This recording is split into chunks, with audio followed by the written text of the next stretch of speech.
Confirmation vote tomorrow. With us now, the publisher of Politics Magazine, Jordan Lieberman. How are you?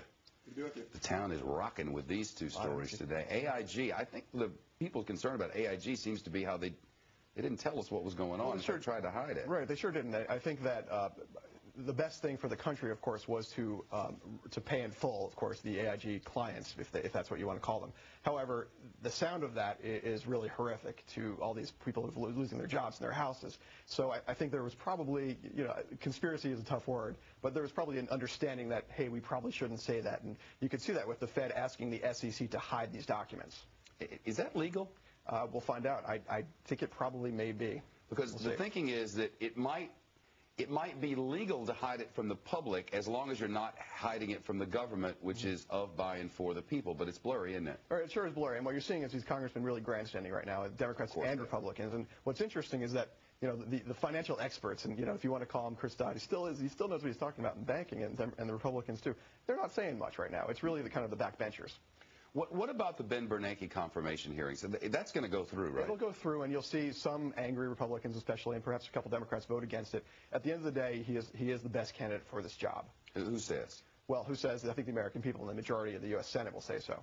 And what is that? It's about his job experiences? It's job experience. It's also stability. This is not the kind of time where you want to replace someone. He was handed, a big mess, and this really started long before he took office. I mean, this was really started under the Greenspan administration, if you want to call it that. That's one of the things that those who were close to the administration have been, a message they've been trying to get out, and that is, remember what it was like?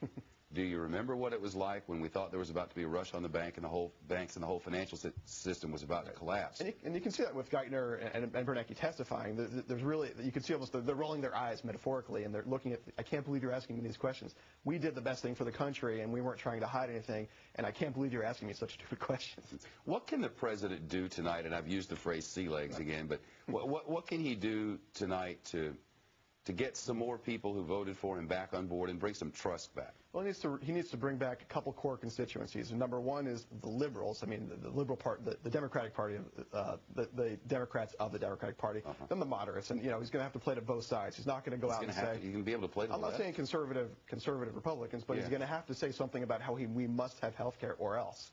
And then he's going to have to go back to the moderates, and that's Democrats and Republicans, and say something along the lines of, we're willing to compromise and talk to you. I've heard this, we must have health care or else, but whatever or else is doesn't seem to be translating, because people who have health care seem to be relatively happy with it, which I guess is a problem. Well, it sure is, and part of the problem is that it's very difficult to envision what's going to happen if health care costs become exorbitant. It's hard to imagine, Social Security going bankrupt, or Medicare, Medicaid going bankrupt. And it's hard for voters to actually see that. So it's a very difficult thing to explain to the average people is, why we must have this now. One of the other things that you hear a lot about is transparency, and I wonder if there is maybe a nod toward that tonight that might be helpful. I think so. I think obviously with the banking, and I think Tim Geithner is going to be he's going to require some defending tonight, or he's not going to be asked to resign, of course. But I think you're going to see some acknowledgement that things could have been done more clearly. More clearly. Yes. More transparently. Transparent. Exactly. Is there any turmoil over there? In the White House? Because the president seemed, really chill today, which is he runs a tight ship. Yeah, I mean, you can tell he runs a tight ship. They're exceedingly loyal. The egos are checked at the door. And this was also true of the Bush administration. They were very, if there was a problem, they got out before they started talking. Jordan Lieberman.